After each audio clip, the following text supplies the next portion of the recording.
Hello friends, అందరికీ నమస్కారం అండి. Welcome to my channel. ఈరోజు మీకోసం ఒక అందమైన మంచి ఫీల్ ఉన్న వండర్ స్టోరీతో వచ్చేసానండి. ఈ స్టోరీ విని మీకు నచ్చితే ప్లీజ్ లైక్ చేసి, షేర్ చేసి, సబ్స్క్రైబ్ చేసుకుని మీ సపోర్ట్ ఛానల్కి అందిస్తారని ఆశిస్తూ ఇంకా స్టోరీలోకి వెళ్ళిపోదాం. ఏంటక్క నువ్వు మాట్లాడేది? నీ స్థానంలో నేను కూర్చోవడం ఏంటి? ఇది అసలు జరగని పని. ఇప్పటికే ఇంట్లో నాకు ఎంత విలువ ఉందో నీకు తెలుసు కదా. అయిన దానికి కాని దానికి అందరూ నన్నే దోషిని చేసి నానా మాటలు అంటూ ఉంటారు. ఇప్పుడు ఈ ముసుగు వేసుకుని నీ స్థానంలో నేను కూర్చుని నువ్వు చేసుకోబోయేవాడిని నేను పెళ్లి చేసుకున్నాను అంటే ఇంకంతే. నన్ను చంపినా చంపేస్తారు. పైగా ఆదిత్య గారికి నువ్వంటే ప్రాణం. నేను ఎంతగానో ప్రేమించి మన పెద్దవాళ్ళను ఒప్పించి మరీ ఈ పెళ్లి చేసుకున్నారు. నువ్వు కూడా ఆయన్ని ఇష్టపడ్డావు కదా. మరి ఈ టైంలో ఇలా ఎందుకు అంటున్నావు? వద్దక్క, ఇది కుటుంబ పరువుకి సంబంధించిన విషయం కూడా. ఇలా చెయ్యొద్దు. అసలు నువ్వు ఇలా ఎందుకు చేస్తున్నావో నాకు అర్థం కావడం లేదు. అసహనంగా అంది శోభన. విసుగ్గా ఆమె వైపు చూస్తూ, చూడు, ఇప్పుడు నీకు ఈ పెళ్లి నేను ఎందుకు చేసుకోవడం లేదో కారణాలు చెప్పి నిన్ను కన్విన్స్ చేసి బతిమలాడుతూ నిన్ను ఒప్పించే అంత టైం నా దగ్గర లేదు. నోరు మూసుకుని నేను చెప్పినట్లు చేయి. లేదు అంటే ఏం చేస్తానో తెలుసా నీకు? అంటూ కోపంగా అడిగింది కావ్య. ఏం చేస్తావక్క? నువ్వు ఏం చెప్పినా నేను చేస్తాను, కానీ ఈ పని మాత్రం ఎప్పటికీ నేను చెయ్యను. ఈ ఒక్క నిర్ణయంతో నా జీవితం మొత్తం మారిపోతుంది. ఇప్పటికే నరకం చూస్తున్నా నేను. నా జీవితాన్ని మరింత నరకంలోకి తోసేసుకోలేను.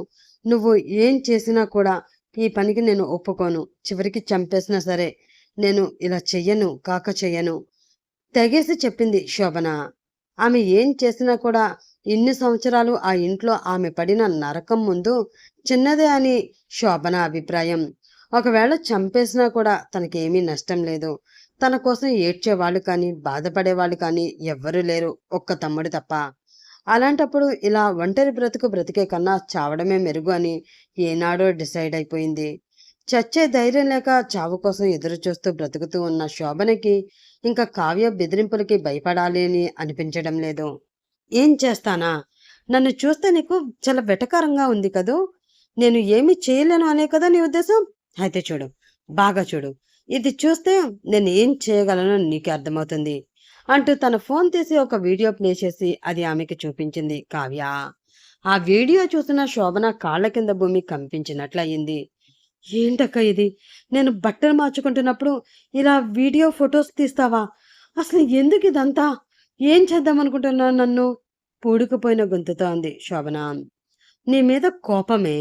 ఎంత బాధ పెడుతున్నా, ఎంత నరకం చూపించినా, ఎంత కొడుతున్నా తిడుతున్నా కూడా అవన్నీ మర్చిపోయి మామూలుగా ఉంటూ నవ్వుతూ తిరుగుతూ ఉంటావు చూడు.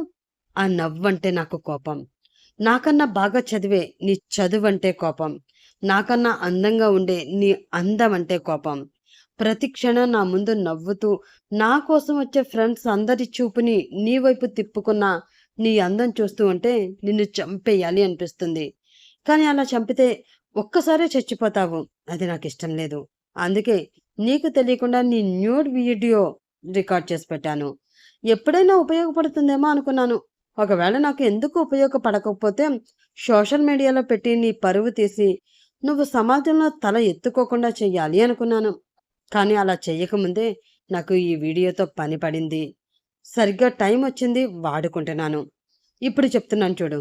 నువ్వు నా స్థానంలో కూర్చుని ఆ రాక్షసుడిని పెళ్లి చేసుకుని వాడితో వెళ్ళకపోతే ఈ వీడియో పెళ్లికి వచ్చిన వాళ్ళందరి ముందు పెడతాను.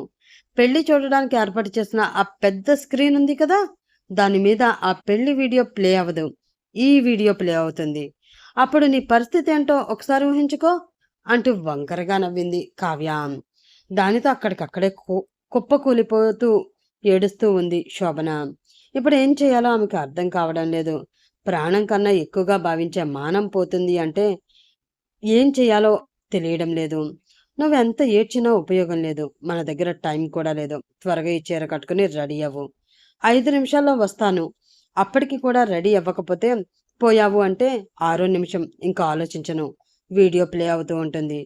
అతి తెలివి ఉపయోగించి నేను కట్టుకోమని నీకు ఇచ్చిన ఈ చీర ఫ్యాన్కి వేసుకుని ఉరితాడికి వేలాడాలి అని ఏమైనా ప్రయత్నించావు అంటే హాస్పిటల్లో కొన ప్రాణాలతో కొట్టుకుంటున్న నీ తమ్ముడి ప్రాణాలు గాలిలో కలిసిపోతాయి.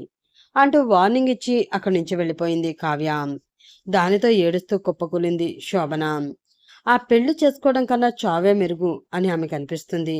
కానీ తన చావుతో ఆ సమస్య తీరిపోదు అని, అది తన తమ్ముడి మెడకి చుట్టుకుంటుంది అని అర్థమవడంతో కష్టంగా అయినా సరే ఉరితాడు లాంటి ఆ తాళిని మెడలో వేసుకోవడానికి అంగీకరిస్తూ ఆమె చెప్పినట్లే పెళ్లి కూతురులా రెడీ అయింది. పంతులు గారు అమ్మాయిని తీసుకుని రమ్మని చెప్పడంతో కావ్య తల్లి అయిన సుగుణ, ఆమె చెల్లి అయిన భారతి వచ్చి కావ్య అనుకుని ఆ ప్లేస్లో ఉన్న శోభనని తీసుకుని వెళ్ళి ఆదిత్య పక్కన కూర్చోబెట్టారు. ఆ టైంలో పబ్లో బాగా తాగుతూ ఎంజాయ్ చేస్తూ తాగుతూ ఉన్న కావ్య తనకి ఒక గండం దాటిపోయింది. ఆదిత్య అనే మూర్ఖుడి నుండి తను తప్పించుకున్నాను అన్న ఆనందాన్ని ఫ్రెండ్స్తో పంచుకుంటూ బాగా ఎంజాయ్ చేస్తూ ఉంది. అమ్మయ్య, ఆ రాక్షసుడితో ఎలా బ్రతకాలి అనుకున్నాను. ఫైనలీ ఎలా అయితేనే తప్పించుకుపోయాను. ఇంక నన్ను ఆపేవాళ్ళు లేరు. నా ఇష్టం వచ్చినట్లు నేను బ్రతకవచ్చు, ఎంజాయ్ చేయొచ్చు అని అంటున్న కావ్యాన్ని చూసి ఏడ్చినట్లుంది. పూర్వం నీలాంటి వాడే రాజుగారు తన సింహాసనం ఇచ్చి ఇక్కడ కూర్చుని ప్రజల్ని పాలించవయ్యా, నా రాజ్యాన్ని ఏలి చూపించు అంటే ఈ సింహాసనం నాకెక్కడో గుచ్చుకుంటుంది, నా వల్ల కాదు, మీరే కూర్చోండి మహాప్రభు, నాకు మాత్రం మీ పాదాల దగ్గర కొంచెం చోటు కల్పించండి చాలు, నేను అక్కడే కూర్చుని మీ పాదసేవ చేసుకుంటాను అన్నాడట. అట్లా ఉంది నీ వ్యవహారం అని మొహం మార్చుకుని అంది ఆమె స్నేహితురాలు గౌతమి. ఆ మాట విని ఎక్కడా మండినట్లు అనిపించడంతో, ఏ ఏంటే ఆ పోలిక, నన్ను చూస్తే నీకు ఎలా కనిపిస్తున్నాను? నువ్వు చెప్పిన సామెతలో ఉన్న ఆ మూర్ఖుల్లా కనిపిస్తున్నానా ఏంటి అంటూ కోపంగా అడిగింది కావ్య. మరి కాకపోతే ఏంటే, నీ మీద ఆ మూర్ఖుడైనా మెరిగే, కనీసం రాజు పాదాల దగ్గరైనా స్థానం అడిగాడు. కానీ నువ్వు మహారాణి లాంటి స్థానాన్ని వదులుకుని కోట్ల ఆస్తిని కాలదన్నుకుని ఆ అదృష్టాన్ని వేరే ఎవరికో కట్టబెట్టి వచ్చి ఇక్కడ పబ్బుల్లో తాగుతూ ఎంజాయ్ చేస్తున్నావు. అసలు ఆదిత్య అంటే ఎవరో తెలుసా నీకు? అతని అపాయింట్మెంట్ దొరుకుతుందేమో అని సీఎంతో సహా అందరూ ఎదురు చూస్తూ ఉంటారు. కోట్లలో బిజినెస్ చేస్తూ ఫ్లైట్లలో తిరుగుతాడు. అతను వేసుకునే చెప్పుల ఖరీదు కోట్ల రూపాయలు విలువ చేస్తుంది.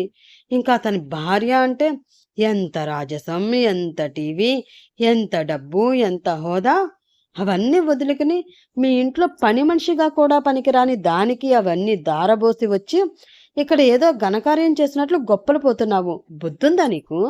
అసలు ఆదిత్యని చేసుకోవాలని ఎంతమంది అమ్మాయిలు ఆరాటపడుతున్నారో, అతని చెయ్యి తగిలితే చాలు అని ఎంతమంది ఆడవాళ్ళు అల్లాడిపోతున్నారో తెలుసా నీకు? అలాంటిది నువ్వు ఎలాంటి తపస్సు చేయకుండా అదృష్టం నిన్ను వరించి వస్తే వద్దు అని తలుపులు వేసేస్తావా? నువ్వు తలుచుకుని ఉంటే నిన్ను అంతగా ఇష్టపడి పెళ్లి చేసుకోవాలి అని అనుకుంటున్న ఆదిత్యని నీ గ్రిప్లో పెట్టుకుని అతని ఆస్తిని హాయిగా నువ్వు అనుభవిస్తూ అతని కీలు బొమ్మను చేసి ఆడించేదానివి. కానీ ఏం చేస్తాం, మొత్తం నాశనం చేసుకున్నావు అంటూ కావ్యకి జ్ఞానోదయం చేస్తూ ఉంది గౌతమి. ఆమె మాటలు వింటూ ఉంటే అవన్నీ నిజమనిపించింది కావ్యకి.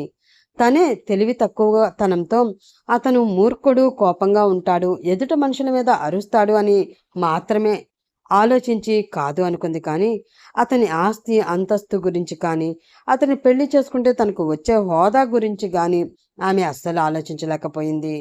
తన ఎంజాయ్మెంట్ని అతన్ని ఆపుతున్నాడు, తనకి రూల్స్ రెస్ట్రిక్షన్స్ పెడుతున్నాడు అనుకుంది. కానీ అతను లేనప్పుడు అతనికి తెలియకుండా తన ఇష్టం వచ్చినట్లు ఉండవచ్చు, కుదిరితే అతన్ని కూడా మార్చుకుని కీలు బొమ్మని చెయ్యొచ్చు అని ఇప్పుడు గౌతమి చెప్పే వరకు కూడా ఆమెకి ఆలోచన రాలేదు.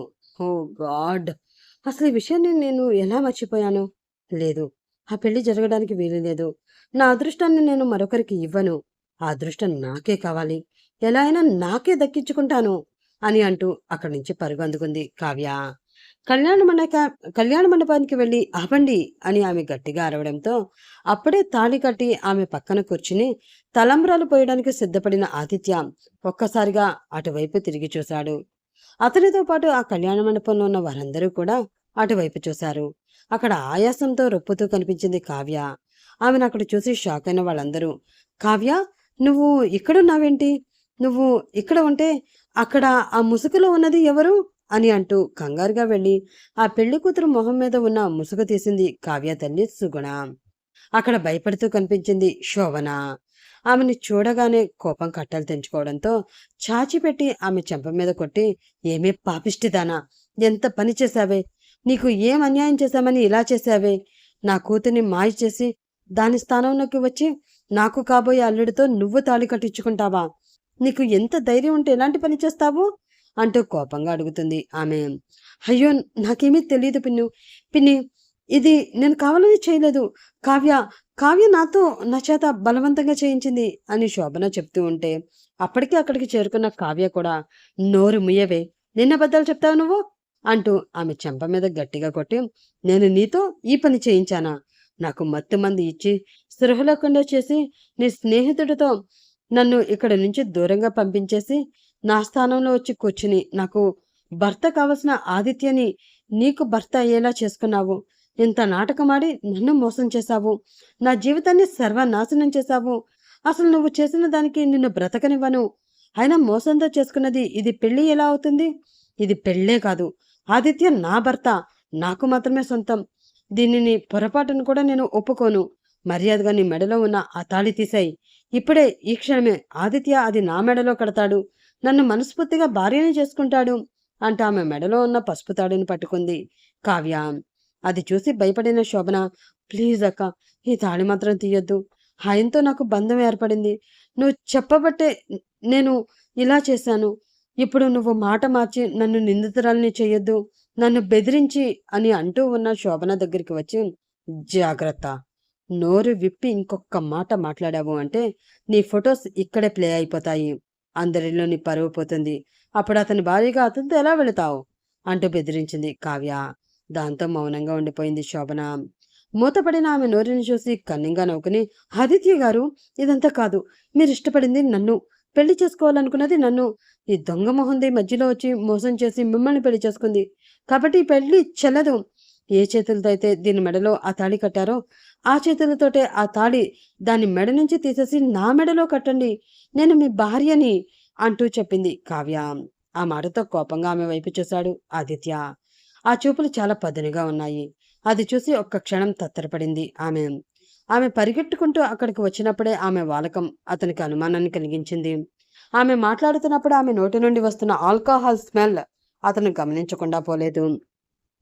శోభన మెడలో ఉన్న తాళిని ఆమె పట్టుకుని లాగుతూ ఉండడం చూసి, మర్యాదగా ఆ తాళిని విడిచిపెడితే నువ్వు ప్రాణాలతో ఉంటావు, లేదు అంటే నిన్ను ఇక్కడికిక్కడే నరికి పోగులు పెట్టి నీ శవం మీద నుంచి నా భార్యను నేను తీసుకుని వెళ్తాను అంటూ వార్నింగ్ ఇచ్చాడు ఆదిత్య. ఆ మాటతో అక్కడ ఉన్న వారందరూ షాక్ అయితే అతని వైపు కృతజ్ఞతగా చూసింది శోభన. నా భార్య అని అతను సంబోధించడంలోనే ఏదో తెలియని ఆప్యాయత ఆమె మనసుని తాకింది. ఆమె దగ్గరికి వచ్చి ఆమె చేతులు గట్టిగా పట్టుకుని, ఏం జరిగిందో నాకు తెలీదు, ఇందులో ఎవరి తప్పు ఉందో నాకు తెలియదు, కానీ వేద మంత్రాల సాక్షిగా తన మెడలో తాళి కట్టి తనని నా భార్యగా నేను చేసుకున్నాను. ఇందులో తన తప్పు ఉంటే తనకి ఎలాంటి శిక్ష వేయాలో నేను ఆలోచించుకుంటాను. కాబట్టి మీరు ఎవ్వరూ కూడా ఈ విషయంలో కలగజేసుకోవద్దు అని అక్కడ ఉన్న కావ్య ఫ్యామిలీని చూసి వార్నింగ్ ఇస్తూ శోభన చెయ్యి గట్టిగా పట్టుకుని అక్కడ నుంచి ముందుకు వెళుతూ ఉన్న అతను ఆగి, మొదటిసారి కాబట్టి క్షమించి వదిలేస్తున్నాను, కానీ ఇంకెప్పుడైనా సరే మీలో ఎవ్వరైనా సరే నా భార్య మీద చెయ్యి చేసుకోవాలని చూస్తే వాళ్ళు ప్రాణాల మీద ఆశ ఆ క్షణమే వదిలేసుకోవచ్చు అని బెదిరించి మరి తన భార్యని తనతో తీసుకువెళ్ళాడు ఆదిత్య. అతను తన చెయ్యి పట్టుకుంటూ ఉంటే ఏదో ధైర్యం వస్తూ ఉండడంతో అతని వైపు అలా చూస్తూనే అతని అడుగులో అడుగు వేస్తూ వెళుతుంది శోభన. ఏడంతస్తుల మేడ అది. అక్కడికి ఆమెని తీసుకువచ్చి ఆడపడుచులో హారతి ఇవ్వగా ఆమె వైపు చూశాడు ఆదిత్య. వదిన గారు, మా అన్నయ్య మీ వైపే చూస్తున్నారు, మీ నోటితో తన పేరు చెప్తే వినాలని ఆశగా ఉందేమో, ఇంకా ఆలస్యం చేయకుండా త్వరగా చెప్పేసేయండి అంది హారతి ఇచ్చిన అమ్మాయి. దానితో చిన్నగా సిగ్గుపడుతూ ఉంది శోభన. ఆ మాటకి చిన్నగా నవ్వుకుని, నేను ఎదురు చూస్తున్నది నా పేరు తన నోటి నుండి వినాలి అని కాదు, తన పేరు చెప్తే తెలుసుకుందాము అని అని అన్నాడు ఆదిత్య. ఆ మాటతో అక్కడ ఉన్నవారందరూ నవ్వుకుని, పూర్వకాలంలో ఇలానే ఒకరి మొహం ఒకరు చూసుకోకుండా ఒకరి పేరు ఒకరికి తెలుసుకోకుండా పెళ్లిళ్ళు చేసేవారట. పెళ్ళైనా చాన్నాళ్ల వరకు ఒకరి పేరు ఒకరికి తెలియదు అని పెద్దలు చెప్తూ ఉంటే విన్నాం. ఈ ఫార్మాలిటీ కూడా అలా పేర్లు తెలుసుకోవడం కోసమే పెట్టారు అని వినికిడి. కానీ అది నిజమే అని మిమ్మల్ని చూస్తుంటే తెలుస్తుంది అని వేళాకోళాలు ఆడడం మొదలుపెట్టారు వాళ్ళు. దాంతో సీరియస్‌గా వాళ్ళ మొహం చూశాడు ఆదిత్య. అతను చాలా సీరియస్‌గా ఉంటాడు. ఆ ఇంట్లో ఎవరైనా సరే తన మాట వినడమే కానీ తను ఎవరి మాట వినడు. తను ఒక నిర్ణయం తీసుకున్నాడు అంటే అది కరెక్ట్ అని అందరూ అంగీకరించవలసిందే. సరిగ్గా కావ్య పెళ్లి విషయంలో కూడా అదే జరిగింది. ఆమె వేసుకునే బట్టల దగ్గర నుంచి మేకప్ వరకు అన్నీ ఆదిత్యనే సెలెక్ట్ చేసి ఆమెకి పంపించడంతో అతనితో కలిసి ఉంటే తనకి ఫ్రీడమ్ అంటూ లేకుండా పోతుంది అని అనుకున్న కావ్య తన ఫ్రీడమ్ కోసం శోభన జీవితాన్ని బలిపెట్టింది. పెళ్లి నుండి పారిపోయి ఆమెని తన స్థానంలో కూర్చోబెట్టింది. ఏదో చిన్న పార్టీలో కావ్యని చూసి ఇష్టపడిన ఆదిత్య ఆమెని పెళ్లి చేసుకుంటే బాగుంటుందని ప్రపోజల్ పెట్టాడు. కానీ అప్పటికి ఆమె గురించి అతనికి ఏమీ తెలీదు. సరిగ్గా పెళ్లికి ఒక గంట క్రితమే అతనికి ఆమె గురించిన ఇన్ఫర్మేషన్ వచ్చింది. ఫంక్షన్లో పద్ధతిగా ఉన్న అమ్మాయి బయట అంత పద్ధతిగా ఉండదు అని, పబ్‌లో పార్టీలో అంటూ ఎప్పుడూ తిరుగుతూ ఉంటుందని, డబ్బు మదంతో కొట్టుకునే కొందరు హై క్లాస్ ఆడవాళ్లలో తను ఒకటి అని, అసలు కుటుంబ విలువలంటే ఏంటో కూడా తెలియని మనిషి ఆమె అని తెలుసుకున్నాడు. ఆ క్షణమే ఆ పెళ్లి వద్దు అని చెప్పాలనుకున్నాడు. కానీ అందరి ముందు పరువు పోతుందని ఆలోచించి, పెళ్లి తర్వాత కంట్రోల్‌లో పెట్టొచ్చు అని తల వంచి ఆమె మెడలో తాళి కట్టాడే కానీ, ఆ తాళి కూడా మనస్ఫూర్తిగా కట్టలేదు. ఆ తర్వాత కావ్య రావడం, తన పక్కనున్నది కావ్య కాదు మరొక అమ్మాయి అని తెలియడంతో ప్రశాంతంగా ఊపిరి పీల్చుకున్నాడు. వాళ్ళు వచ్చి ఆమెను కొడుతూ ఉన్నా కూడా తప్పు నాది కాదు అని బతిమలాడుతూ ఉంది తప్ప తిరగబడే ఎదురు చెప్పలేని ఆమె తత్వం చూసి ఆమె ఎంత సున్నితమైన మనసు ఉన్న అమ్మాయో, ఎంత భయస్థురాలో అతనికి అర్థమైంది. దానితో ఒక్క క్షణం కూడా ఆలోచించకుండా మనస్ఫూర్తిగా తన భార్యగా అంగీకరించి తనతో తెచ్చుకున్నాడు ఆదిత్య. శోభన చిన్నగా చెప్పింది ఆమె. ఆ పేరు విని చిన్నగా నవ్వుకుని, నేను ఆదిత్య. నా భార్య శోభనతో కలిసి నా ఇంటికి వచ్చాను అంటూ చెప్పాడు ఆదిత్య. అతను అలా చెప్పడంతో ప్రశాంతంగా ఫీల్ అయిన ఆమె, నేను శోభన, మా వారు ఆదిత్య గారితో కలిసి నా అత్తవారింటికి వచ్చాను అంటూ సిగ్గుపడుతూ చెప్పింది శోభన. ఆ తర్వాత వాళ్ళకి హారతిచ్చి లోపలికి ఆహ్వానించారు. అక్కడ ఉన్నవారు ఇంట్లో కుడికాలు పెట్టి దేవుడి గదిలో దీపం పెట్టి ఆ ఇల్లు తనది అని, ఆ ఇంట్లో ఉన్నవాళ్ళు తన వాళ్ళు అని మనస్ఫూర్తిగా ఫీల్ అయింది శోభన. చిన్నప్పుడే తల్లిదండ్రులను పోగొట్టుకున్న ఆమె తన తమ్ముడితో తన ఇంట్లోనే ఉంటుంది. కోట్ల కొద్దీ ఆస్తి ఉన్నా కూడా తల్లిదండ్రులు లేకపోవడంతో అనాథగా పెరిగింది ఆమె.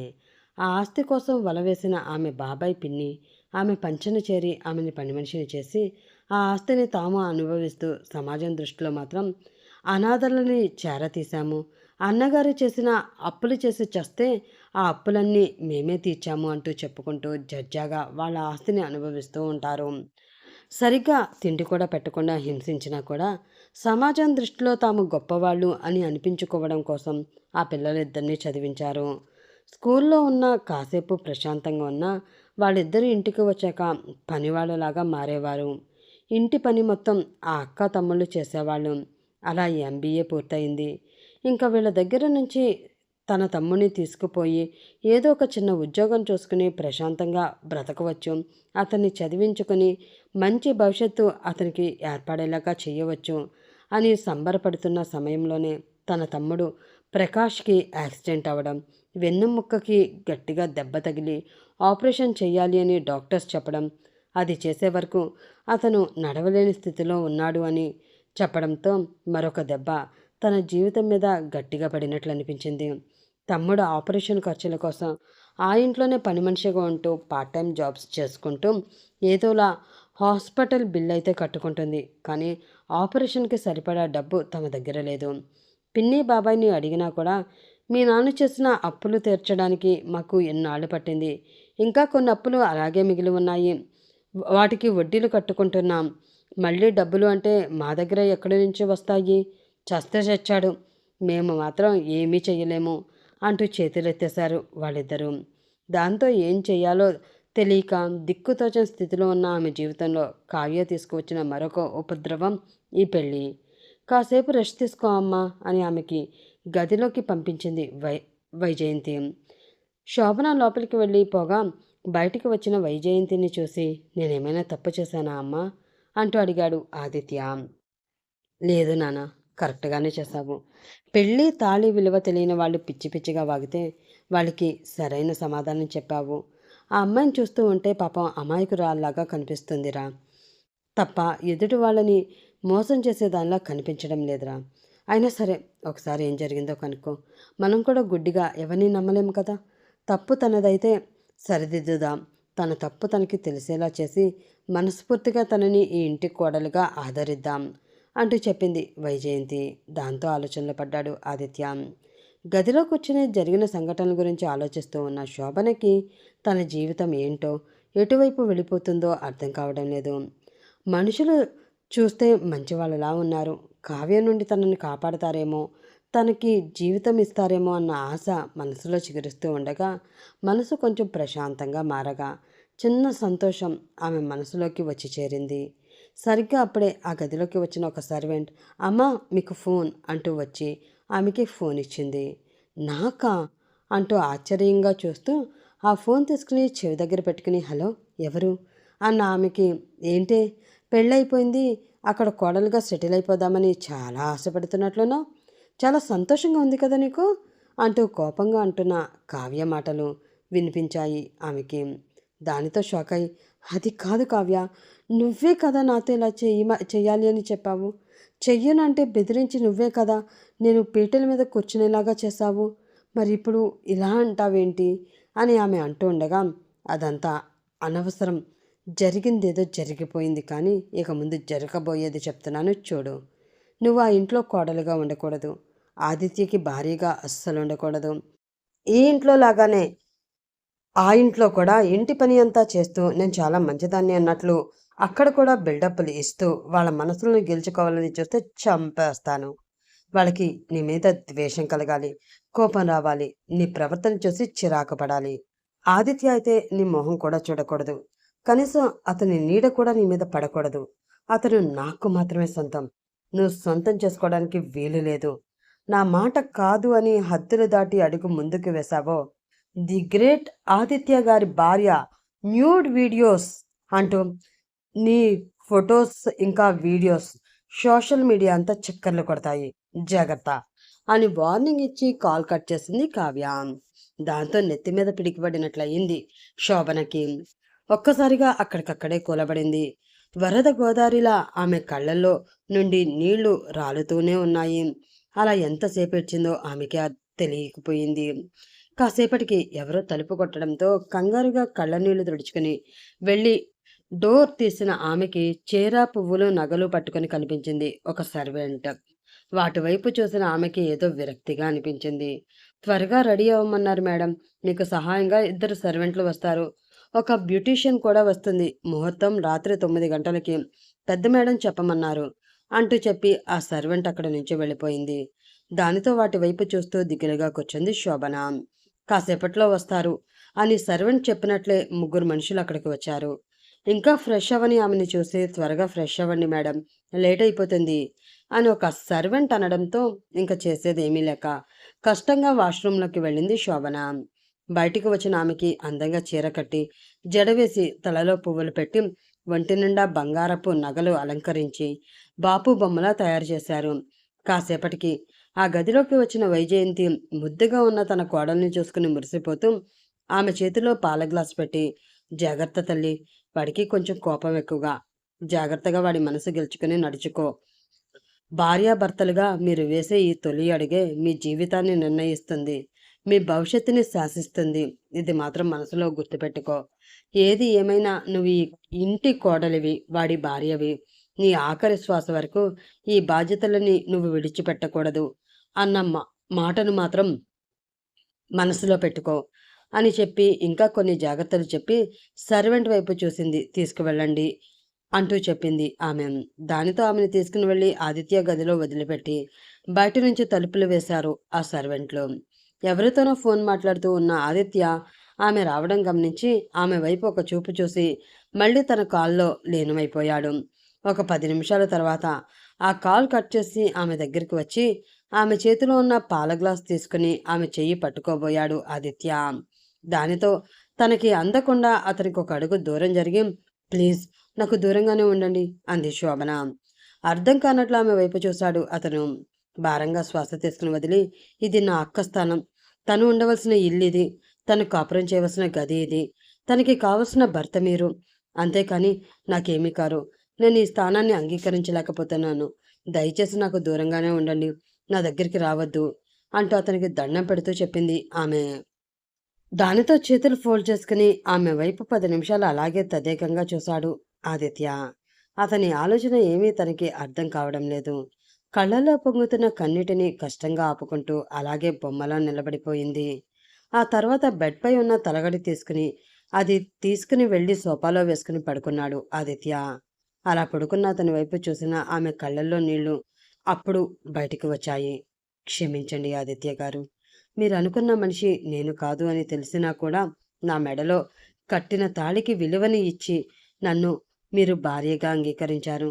కానీ మీరు కట్టిన తాళికి ఆ విలువని నేను ఇవ్వలేకపోతున్నాను. నా భార్య అని చెప్పిన మీకు పూర్తిగా స్వంతం కాలేకపోతున్నాను. నన్ను క్షమించండి ఆదిత్య గారు. మీ భార్యని అయ్యే అదృష్టం ఈ జన్మలో నాకు లేదు. మీతో కలిసి నేను నా జీవితాన్ని పంచుకోలేను. కానీ మీరు నా మెడలో కట్టిన ఈ తాళికి విలువ ఇస్తూ జీవితాంతం మీ భార్యగా మీకు దూరంగా బ్రతికేస్తాను అని మనసులో అనుకుని అతన్ని అలా చూస్తూ అక్కడే కిందకొచ్చి బెడ్కి తలవాల్చి తనకి తెలియకుండానే నిద్రపోయింది శోభన. ఎప్పుడు ఎర్లీ మార్నింగ్ నిద్రలేచే అలవాటు ఉన్న ఆదిత్యకి ఆ రోజు కూడా ఎర్లీ మార్నింగ్ మెలకువ వచ్చేసింది. దానితో లేచి బెడ్ వైపుకి చూసిన అతనికి అక్కడ ఉండవలసిన శోభన కనిపించలేదు. ఆ బెడ్కి ఆనుకుని నిద్రపోతూ ఆమె కనిపించింది.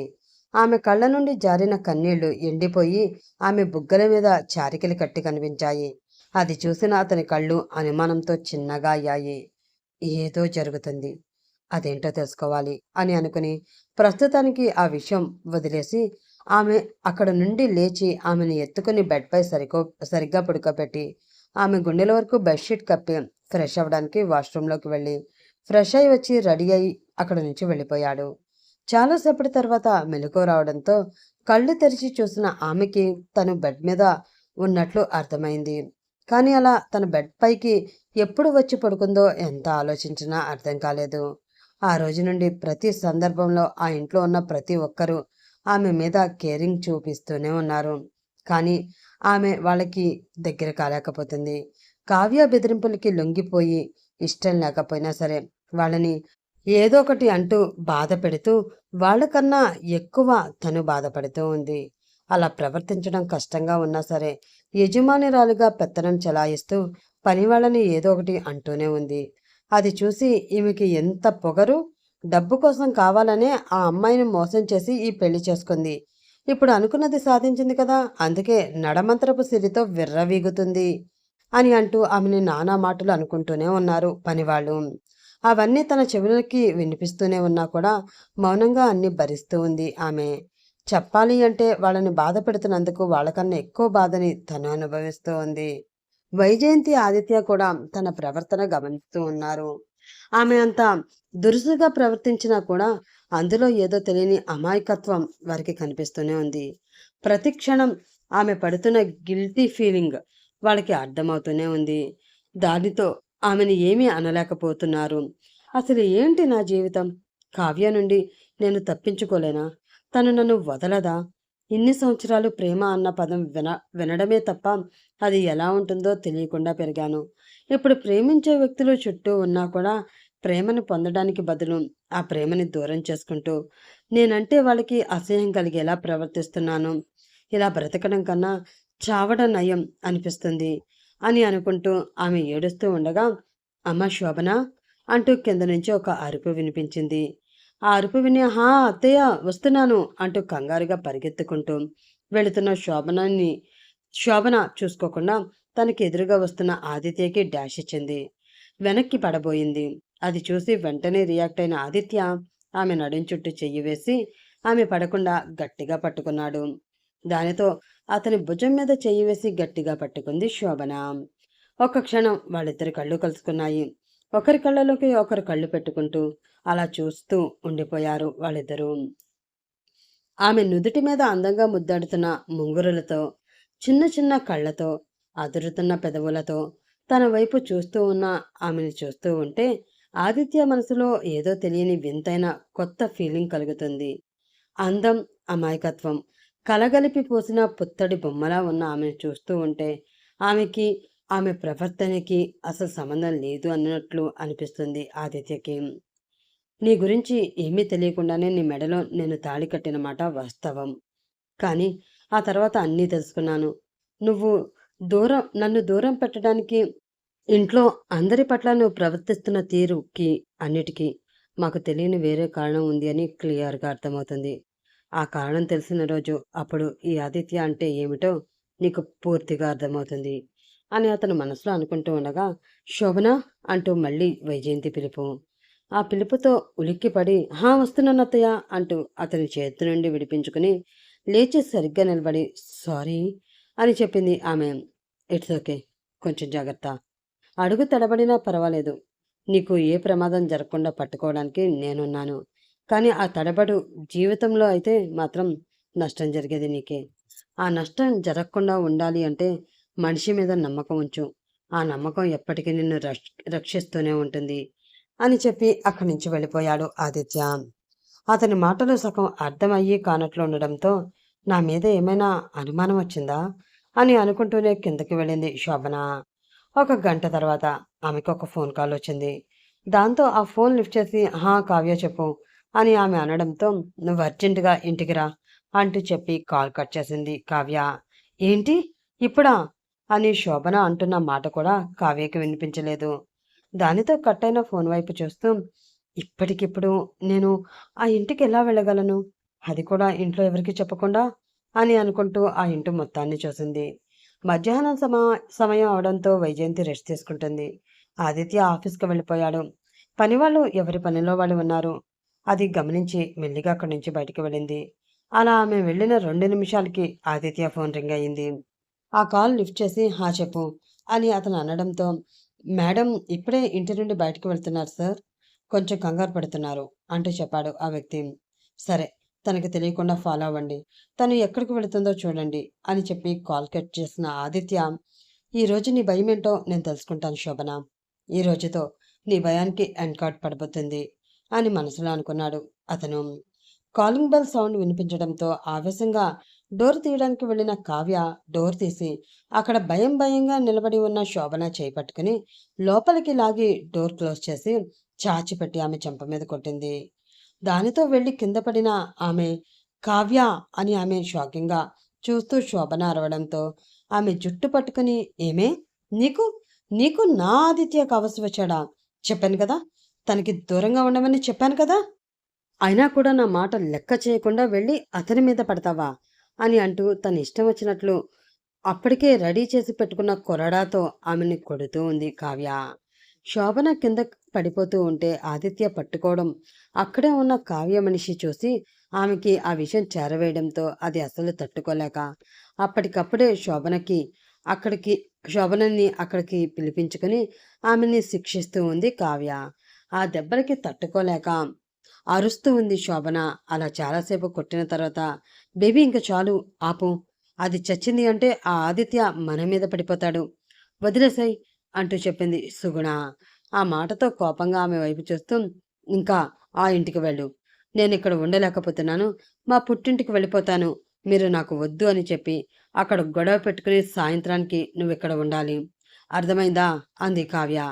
అప్పటికే కిందపడి ఏడుస్తూ ఉన్న శోభన ఆమె వైపు చూస్తూ ఎందుకే ఇలా కొంచెం కొంచెంగా నా ప్రాణాలు తీస్తున్నావు, ఒకేసారి చంపేయకూడదా, నీకు పుణ్యం ఉంటుంది అంటూ ఆవేదనగా అడిగింది. అలాగే చంపేస్తాను, ముందు అక్కడికి వెళ్ళి అతని చేత ఈ విడాకుల నోటీసుల మీద సంతకాలు తీసుకుని ఇక్కడికి వచ్చిన తర్వాత నీ చావుకి నేను ఏర్పాటు చేస్తాను, కానీ ముందు వెళ్ళు అంటూ కావ్య చెప్పి అక్కడి నుంచి వెళ్ళిపోవడంతో ఆ పేపర్స్ వైపు నిస్తేజంగా చూస్తూ ఉంది శోభన.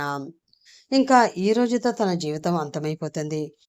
ఏదో ఒక మూలన ఈ సమస్యని పరిష్కారం చేసుకుని ఆదిత్యతో సంతోషంగా బ్రతకాలి అన్న తన ఆశ చచ్చిపోతుంది అని అనుకుంటూ ఆ పేపర్స్ తీసుకుని పైకి లేచి భారమైన అడుగులు వేసుకుంటూ ఇంటివైపు వెళుతూ ఉంది ఆమె. అదేంటి, ఇంట్లో ఎవరికి చెప్పకుండా తను ఎక్కడికి వెళ్ళింది అని ఇంట్లో ఉన్న పనివాళ్ళని వైజయంతి నిలదీయడంతో మేడం ఎవరికి చెప్పలేదు మేడం, అడిగితే మీకెందుకు చెప్పాలి అంటారేమో అని మేము అడగలేదు అన్నారు ఆ పనివాళ్ళు. ఆ మాటతో వైజయంతి ఇంకేమీ మాట్లాడలేకపోయింది. ఒక్క మాట వేరే విధంగా మాట్లాడిని కూడా ఆ ఇంటి కోడలి పరువుని పనివాళ్ల ముందు తనే తీసింది అవుతుంది అనుకుని, సరే మీరు వెళ్ళి పని చూసుకోండి, ఏదో వర్క్ ఉండి బయటికి వెళ్ళి ఉంటుంది, వచ్చేస్తుందిలే అని వాళ్ళకి చెప్పి అక్కడ ఉన్న సోఫాలో కూర్చుని ఆలోచిస్తూ ఉంది వైజయంతి. అప్పుడే ఆ ఇంట్లో అడుగు పెట్టింది శోభన. ఆమెను చూసి ఎక్కడికి వెళ్ళావమ్మా అని వైజయంతి అడిగింది. కానీ ఆమెకేమీ సమాధానం చెప్పలేదు శోభన. అలా తన గదిలోకి శోభన ఏదో స్పృహలేని మనిషిలా ఇంకేదో ఆలోచిస్తూ నడుస్తూ వెళుతూ ఉండడం వైజయంతి గమనించింది. ఒకటికి రెండు సార్లు పిలిచినా కూడా ఆమె పలకపోవడంతో కొంచెం వింతగా అనిపించింది ఆమెకి. దానితో ఏం జరుగుతుందన్న అనుమానం ఆమెకి కూడా వచ్చింది. ఒక 10 నిమిషాల తర్వాత ఆవేశంగా ఇంటి లోపలికి వస్తూ ఉన్నాడు ఆదిత్య. వీడేంటి ఈ టైంలో వస్తున్నాడు అని అనుకున్న వైజయంతి, నానా ఆదిత్య అంటూ అతనికి ఎదురు వెళ్ళింది. ఆమెని పట్టించుకోకుండా పైకి వెళుతూ ఉన్నాడు ఆదిత్య. అతని ఆవేశం కంగారు చూసి ఏదో అయింది అని అనుకుని, వీడు ఇంత సీరియస్గా ఉన్నాడు అని అనుకున్న వైజయంతి అతని వెనకే ఫాలో అయింది. పెద్దగా తలుపులు తీసిన శబ్దం అవడంతో కింద కూర్చుని ఏడుస్తూ ఉన్న శోభన ఉలిక్కిపడి అటువైపు చూసింది. అక్కడ కోపంతో రగిలిపోతూ కనిపించాడు ఆదిత్య. అతన్ని చూడగానే ఏదో తెలియని భయం వేయడంతో మెల్లిగా లేచి నిలబడింది ఆమె. ఆమె వైపు వేగంగా వచ్చి ఒక చేతితో ఆమె భుజం పట్టుకుని ఆమె ఒంటిపై ఉన్న డ్రెస్ చింపేశాడు అతను.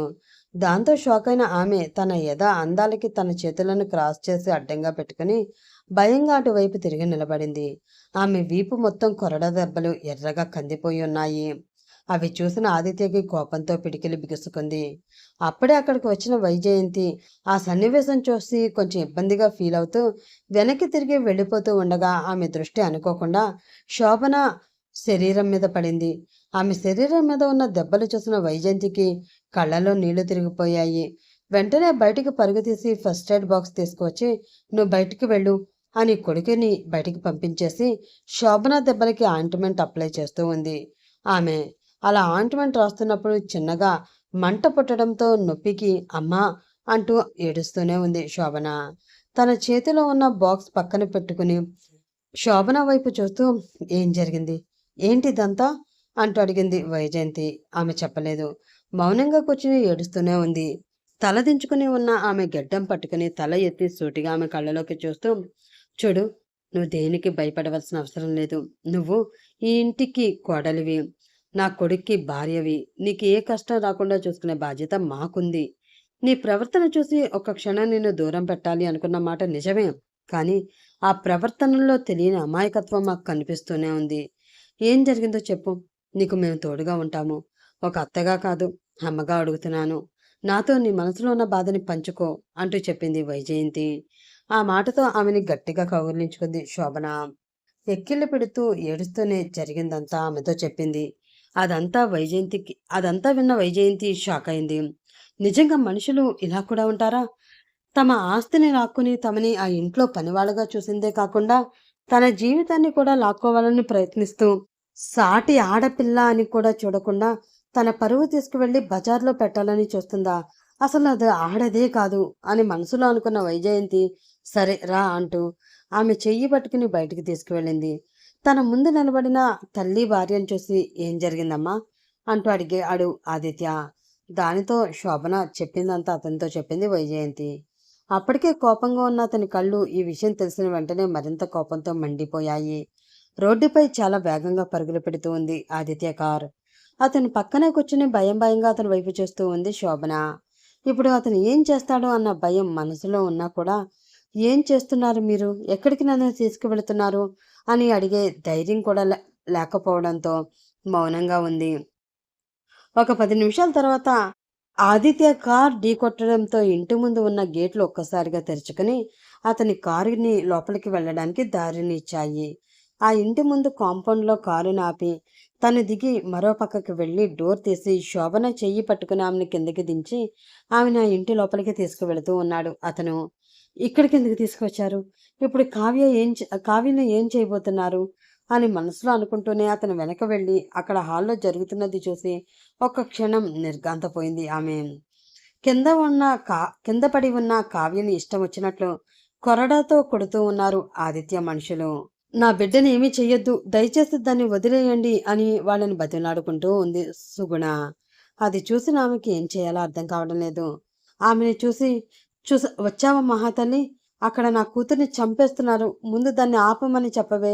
నిన్ను ఇన్ని సంవత్సరాలు కంటికి రెప్పలా కాపాడుకుని పెంచినందుకు మాకు నువ్విచ్చే బహుమతి ఇదా? అంటూ ఆమె మీదకి వచ్చింది సుగుణ. అది గమనించిన శోభనకి కవచంగా వెళ్ళి ఆమె ముందు నిలబడ్డాడు ఆదిత్య. అతన్ని చూసిన సుగుణ అడుగు ముందుకు పడలేదు, వెనక్కి పడింది. ఆమెకి ఒక ఫోన్ ఇచ్చి, నీకు 10 నిమిషాలు టైం ఇస్తున్నాను. నీ కూతుర్ని గదిలోకి తీసుకువెళ్ళి నా భార్యని తను ఏ విధంగా అయితే ఫొటోస్ తీసిందో అదే విధమైన ఫొటోస్ తీసి ఆ ఫోన్ తీసుకువచ్చి నాకు ఇవ్వాలి.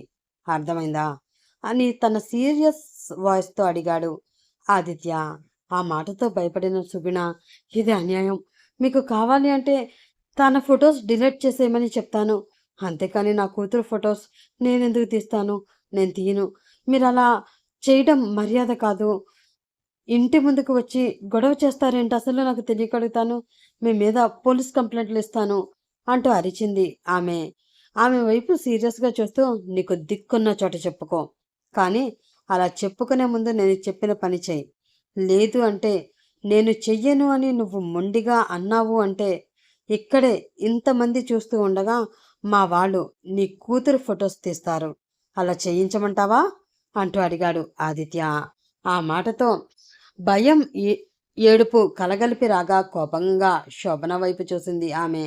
ఆ చూపు చూసి భయపడిన శోభన గట్టిగా ఆదిత్య చేయి పట్టుకుంది. ఆమె భుజం చుట్టూ చెయ్యి వేస్తూ నేనున్నాను, భయపడకు అన్నట్లు ఆమెకి ధైర్యం చెప్తూ, టైం అయిపోతుంది, కమాన్ డూ యట్ అని అరిచాడు ఆదిత్య. ఆ అరుపుకి భయపడిన సుగుణ అతను ఎక్కడ చంపేస్తాడో అని వణికిపోతూ కావ్యని తీసుకుని అక్కడే ఉన్న గదిలోకి వెళ్ళింది.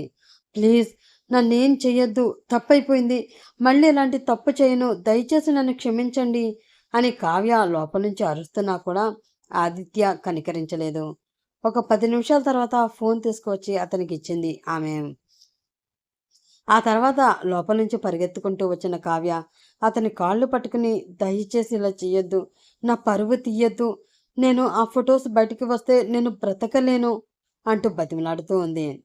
ఆమెను చూసి వంకరగా నవ్వుతూ ఆమె వైపు చూసి, మరి నువ్వు నా భార్య ఫొటోస్ తీసి తనని బ్లాక్మెయిల్ చేసి నీ ఇష్టం వచ్చినట్లు ఆడిచ్చినప్పుడు మరి తను ఎంత బాధపడాలి, భయపడాలి? ఏ నీది మాత్రమే పరువా? తనది పరువు కాదా? నువ్వు మాత్రమే ఆడదానివా? తను ఆడపిల్ల కాదా? ఇలా చేసే ముందు నువ్వు ఆలోచించావా?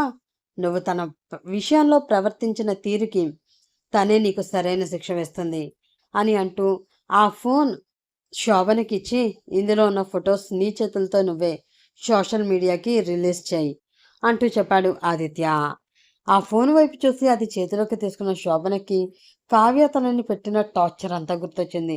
తన ఫోటోలను మీడియాలో పెడతానని, ఫ్రెండ్స్కి షేర్ చేస్తానని, అందరిలో తన పరువు తీస్తాను అని ప్రతి క్షణాన్ని బెదిరిస్తూ తనకి కావలసిన పనులు చేయించుకుంటూ రాక్షసానందం పొందిన కావ్య ఒక్కసారిగా కళ్ళ ముందు కదులుతూ ఉండడంతో ఆదిత్య చెయ్యి వదిలి ఆ ఫోన్ తీసుకుని కోపంగా కావ్య వైపు ఒకసారి చూసింది. ప్లీజ్ శోభన, అలా చెయ్యొద్దు, కావాలి అంటే నీ కాళ్ళు పట్టుకుంటాను అని అడుగుతూ ఉంది కావ్య. అయినా కూడా శోభనకి జాలి వేయలేదు. ఆ ఫోన్లో ఫొటోస్ సోషల్ మీడియాకి రిలీజ్ చేసింది. ప్లీజ్ శోభన, ఇంకెప్పుడు అలా చేయను, దయచేసి నన్ను క్షమించు, ప్లీజ్ వదిలేసాయి అని కావ్య బతిమలాడుతూనే ఉంది. కానీ శోభన కనికరించలేకపోయింది. తను చేయాలి అనుకున్న పని చేసేయడంతో ఆ ఫోన్ ఆదిత్యకిచ్చి అయిపోయింది అంది. దానితో ఏడుస్తూ ఒక్కసారిగా కుప్పకూలిపోయారు తల్లి కూతుళ్ళు ఇద్దరు. వారి వైపు ఒకసారి చూసి, మీకు ఇదే లాస్ట్ అండ్ ఫైనల్గా చెప్తున్నాను. నా భార్య ఆస్తి తనకి ఇచ్చి తన జీవితం నుండి మీరు శాశ్వతంగా దూరంగా వెళ్ళిపోవాలి. మళ్ళీ తన వైపు చూసే ప్రయత్నం కూడా మీరు ఎవ్వరూ చేయకూడదు. మీ వల్ల నా భార్య ఏ క్షణమైనా బాధపడుతుంది అని నాకు తెలిస్తే ఆ క్షణం మీకు ఆఖరి క్షణం అవుతుంది అని చెప్పి ఆమెను తీసుకుని ఆ ఇంటి నుండి బయటికి వెళ్ళిపోతూ ఆగి వంకరగా వాళ్ళ వైపు చూస్తూ, మీరు ఎంత దుర్మార్గులైనా సరే, ఎంత నీచంగా ప్రవర్తించినా, తనని ఎంతగా హింసించినా తను మీ గురించి మంచిగానే ఆలోచించింది. ఒక ఆడపిల్లగా మరొక ఆడపిల్ల పరువు తీసే పని తను ఎప్పటికీ చేయదు. ఇప్పుడు కూడా చేయలేదు. కేవలం ఆ ఫొటోస్ డిలీట్ చేసింది తప్ప ఏ సోషల్ మీడియాలోనే అప్లోడ్ చేయలేదు. కానీ నేను నా భార్య అంత మంచివాడినైతే కాదు. మరొక్కసారి తన వైపు కన్నెత్తి చూసే ధైర్యం కూడా చేయకండి అంటూ చెప్పి అక్కడి నుంచి వెళ్ళిపోయాడు ఆదిత్య. దాంతో కొంచెం రిలాక్స్డ్‌గా ఫీల్ అయిన ఆ తల్లి కూతురు మళ్ళీ చచ్చినా కూడా శోభన గురించి ఆలోచించే ప్రయత్నం చేయలేకపోయారు. ఒకవేళ ఆమె గురించి ఆలోచిస్తే ఆదిత్య తమని ఈసారి ఖచ్చితంగా చంపేస్తాడు అని వాళ్ళకి తెలియడంతో అతను చెప్పినట్లు చేయడానికి సిద్ధపడుతూ ఉన్నారు వాళ్ళు. కారులో వెళుతూ ఉన్నారు ఆదిత్య, శోభన. అతని వైపే రెప్ప కూడా వేయకుండా చూస్తూ ఉంది ఆమె. అది గమనిస్తూ ఉన్న ఆదిత్య పెదవులపైన చిన్న చిరునవ్వు వచ్చింది. ఒక చేత్తో డ్రైవింగ్ చేస్తూనే మరొక చేత్తో ఆమె చేతుల్ని తన చేతిలోకి తీసుకుని ఆ చేతిపై తన పెదవులని ఆనించి చిన్నగా ముద్దు పెట్టి, ఈ విషయం నాకు ముందే చెప్పొచ్చు కదా, ఎందుకు అంత ప్రెషర్ తీసుకోవడం, అవసరమా అంటూ అడిగాడు ఆదిత్య. అతని చేతి చుట్టూ తన చేతులు వేసి చుట్టేసి అతని భుజం మీద తన తల వాల్చి, ఐఎమ్ సో సారీ ఆదిత్య గారు, మిమ్మల్ని చాలా బాధ పెట్టాను కదూ అంటూ అడిగింది ఆమె. అలాంటిదేమీ లేదు. నువ్వు ఎంత రూడ్గా ప్రవర్తించినా ఆ ప్రవర్తన వెనక తెలియని అమాయకత్వం మాకు కనిపిస్తూనే ఉంది. దానితో నిన్ను మేము తప్పుగా అర్థం చేసుకోలేదు. కానీ ఏదో విషయంలో నువ్వు సఫర్ అవుతున్నావు అని మాత్రం అర్థం చేసుకున్నాను. నువ్వే చెప్తావు కదా అని ఎదురు చూశాను. ఇంకా నువ్వు చెప్పవు అని అర్థం అవడంతో నేనే తెలుసుకోవాల్సి వచ్చింది అన్నాడు ఆదిత్య. నిజంగా మీరు నాకు దొరకడం నా అదృష్టం ఆదిత్య గారు. ఈ అదృష్టాన్ని జీవితంలో నేను వదులుకోలేను. మీతో కలిసి సంతోషంగా బ్రతకాలని ఉంది. నాకు ఆ అవకాశం ఇస్తారు కదూ అంది శోభన చిన్నగా నవ్వుతూ. ఇప్పుడేమిటి, ఎప్పుడైతే నీ మెడలో నేను తాళి కట్టానో అప్పుడే అవకాశం నీతో పాటు నీతో కలిసి బ్రతికే అవకాశం నాకు కూడా దక్కింది. పరాయ వాళ్ళ గురించి అంత ఆలోచిస్తున్నావంటే కట్టుకున్న భర్త గురించి ఇంకెంత ఆలోచిస్తావో, నీ ఇంటి గురించి ఎంతగా ఆరాటపడతావో అర్థమైంది. నీలాంటి భార్య దొరకడం నా అదృష్టం కూడా అన్నాడు ఆదిత్య. దానితో చిన్నగా సిగ్గుపడుతూ, అది ఆస్తి వాళ్ళకి వదిలేద్దాం ఆదిత్య గారు. నాకు ఆ ఆస్తి పట్ల ఎలాంటి ఆశ లేదు. ఎన్నో కష్టాలు తెచ్చిపెట్టిన ఆ ఆస్తి అవసరమా మనకి అనిపిస్తుంది అంది శోభన.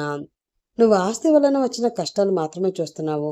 కానీ ఆ ఆస్తిని మీకు ఇవ్వాలి అని రాత్రి పగలు నిద్ర లేకుండా కష్టపడిన నీ తండ్రి కష్టాన్ని నేను చూస్తున్నాను. అది మీకోసం మీ నాన్నగారు ఎంత కష్టపడి సంపాదించారో. ఆయన కష్టాన్ని వేరొకరు దోచుకుంటూ ఉంటే ఆయన ఆత్మ శాంతిస్తుందంటావా? నేను ఇంత కష్టపడి సంపాదించినా అది నా పిల్లలకి దక్కకుండా పోతుందన్న ఆలోచనతో ఆయన ఎక్కడున్నా మనశ్శాంతిగా ఉండరు. నాకు నువ్వే కాదు శోభన, నీ కుటుంబం కూడా హ్యాపీగా ఉండడం కావాలి. అప్పుడే నీ కళ్ళల్లో నేను నిజమైన సంతోషాన్ని చూడగలను. అలాగే చిన్నుకి కూడా ఆపరేషన్ అయిపోయింది. ముందే నీకు చెప్తే నువ్వు టెన్షన్ పడతావు అని చెప్పలేదు.